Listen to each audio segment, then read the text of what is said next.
Okay, let's try to read the word. Ready? Everybody look at here. Yes. Ano sounds? Again. One more. One more. How about this? Again. Four. How about this?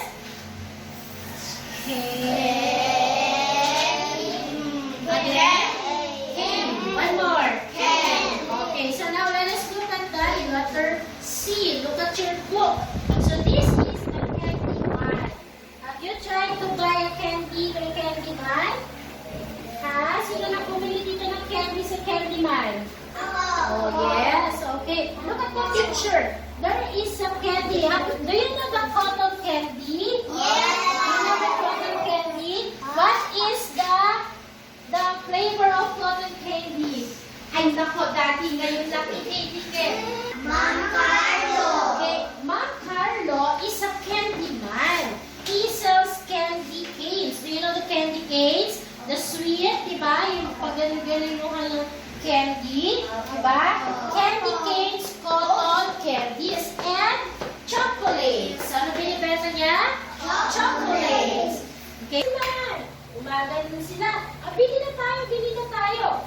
Okay? And they are happy to see the candy man. What is the name of the candy man? Ma'am Carlo. What is the name of the candy man? Ma'am Carlo. Okay. Look at the candy man.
Don't need to do that.